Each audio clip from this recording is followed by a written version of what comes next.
Halo guys, welcome back to Ciwangmo Channel. Apa kabar semuanya nih? Mudah-mudahan sehat selalu ya guys. Jadi kali ini sesuai dengan request kalian, gue akan nge-review salah satu produk sunscreen. Karena kalian banyak banget yang request, please dibuatkan video tentang sunscreen yang bisa kita kombinasikan dengan rangkaian skincare rutin pada pagi maupun siang hari. Kira-kira seperti itu. So, jangan lupa, sebelum gue bahas lebih jauh tentang produk sunscreen yang gue maksud, jangan lupa dukung terus channel ini dengan cara subscribe, like video ini jika kalian suka, dan jangan sungkan drop komen kalian di section komen jika ada pertanyaan terkait produk ini ataupun produk-produk lain ataupun permasalahan lain atau permasalahan kulit kalian, silakan aja. Jangan lupa follow juga gue di Instagram @ciwangmo. Kalau sudah, let's go!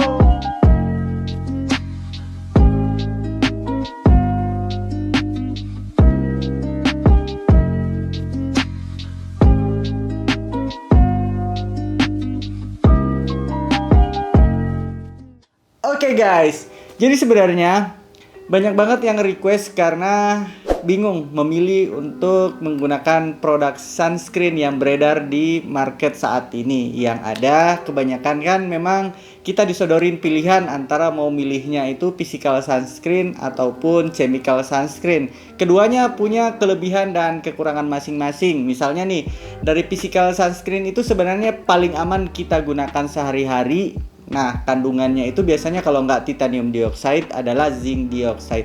Hanya saja kekurangannya itu jika kalian tipe kulitnya yang berminyak, ini cenderung membuat kulit kalian memproduksi minyak lebih banyak dan juga bisa membantu untuk menyumbat pori-pori ya. Jadi yang pori-porinya agak gede dan gampang jerawatan, ini kayaknya kurang cocok lah kalau menggunakan physical sunscreen. Nah, kemudian ada varian lain yaitu chemical sunscreen. Nah, kalau dari chemical sunscreen ini termasuk sunscreen yang paling nyaman sebenarnya digunakan ya, karena secara kelebihan dia gampang banget di blend di kulit kita dan juga gampang menyerap di kulit kita. Kemudian dia nggak menimbulkan white cast atau efek putih gitu ya di kulit kita, sehingga mungkin itu yang paling banyak digunakan saat ini. Namun kekurangannya, karena dia tipenya chemical dan secara penelitian sebenarnya dia mampu masuk sampai ke aliran darah kita ya, sehingga yang ngerasa hormonnya sering keganggu ini kurang cocok buat kalian. Nah, mari kita masuk ngebahas apa sih produk sunscreen yang akan gua bahas melalui video ini. Dan ini dia guys produknya. Hydrasuit Sunscreen Gel dari Azarin. Ini adalah organic sunscreen.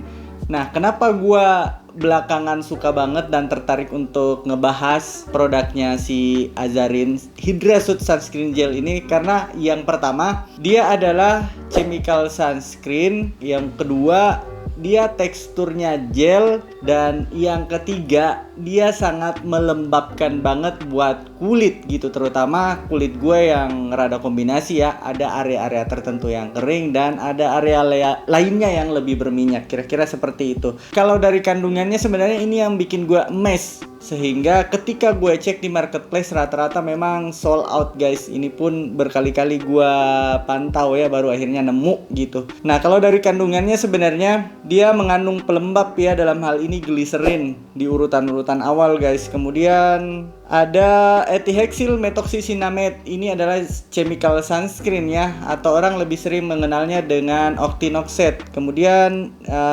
berikutnya ada butyl methoxydibenzyl metan gitu, atau ini orang lebih kenalnya dengan avobenzone. Kemudian ada aloe vera extract yang bagus banget untuk melembabkan. Ada sodium hyaluronate. Ini sebagai humektan, membawa kelembaban air ke lapisan kulit kita. Kemudian ada niacinamide-nya. Kemudian ada cucumber extract, dia antioksidan dan juga melembabkan ya. Kemudian ada green tea. Green tea juga terkenal sebagai antioksidan. Kenapa di sunscreennya ini banyak banget antioksidan? Karena kita tahu sunscreen itu tujuannya untuk melindungi kulit kita dari paparan atau radikal bebas dari sinar UV, sehingga butuh banget namanya produk-produk yang antioksidan untuk menangkal radikal bebas. Kemudian dia juga mengandung pomegranate ya, pomegranate extract. Ini ini juga melembabkan dan antioksidan banget. Masih banyak kandungan lainnya namun berada di urutan-urutan bawah, misalnya kayak allantoin, kemudian ada pantenol atau vitamin B5 ya, yang juga antioksidan dan melembabkan. Namun sejauh yang gua rasa memang secara teksturnya gel, gampang di blend di kulit kita, kemudian dia melembabkan banget. Dan gua baru ketemu produk sunscreen yang biasanya kan produk sunscreen yang gua pakai itu yang tipikalnya adalah physical sunscreen. Namun karena sering menimbulkan minyak yang gak gue suka di permukaan kulit gue, akhirnya gue beralih menggunakan chemical sunscreen. Namun sekali lagi, jika kalian yang memang gampang terganggu hormonnya, jangan menggunakan chemical sunscreen ya. Oke, untuk dari tekstur tadi gue udah jelasin, dia teksturnya gel, kemudian warnanya agak sedikit putih gitu ya guys. Namun ketika di blend di kulit kita itu dia sebentar aja menyerap banget gitu, jadi nggak ada muncul sisa warna putihnya lagi. Nah, secara keseluruhan sebenarnya dari kandungan maupun teksturnya, kenapa gua suka banget? Karena memang ini gampang di blend di kulit ya. Kembali lagi, gampang di blend di kulit dan nggak menimbulkan white cast. Plusnya dia sangat melembabkan banget di kulit, sehingga mungkin gua udah pernah nyobain ketika hanya menggunakan sunscreen sebagai pelembab di pagi hari juga masih bekerja maksimal di kulit gua. Ibaratnya kalaupun kalian kepepet, pelembab kalian habis, menggunakan sunscreen pun ini sudah cukup banget. Namun ingat, jangan lupa setiap 3 jam sekali kalian apply ulang ya, biar hasilnya maksimal melindungi kulit kalian dari paparan sinar UV. Kira-kira seperti itu. Mudah-mudahan apa yang gue bahas melalui video ini ya bisa memberi gambaran buat kalian untuk menggunakan produk sunscreen yang tepat, yang cocok sesuai dengan kebutuhan dan jenis kulit kalian. Jika ada pertanyaan lanjutan, jangan sungkan di kolom komentar. Boleh juga DM gue di Instagram ya, @ciwangmau. Seperti biasa, jangan lupa dukung terus channel ini dengan cara subscribe, like video ini jika kalian suka, dan sampai ketemu di video-video selanjutnya. Bye-bye. Going back.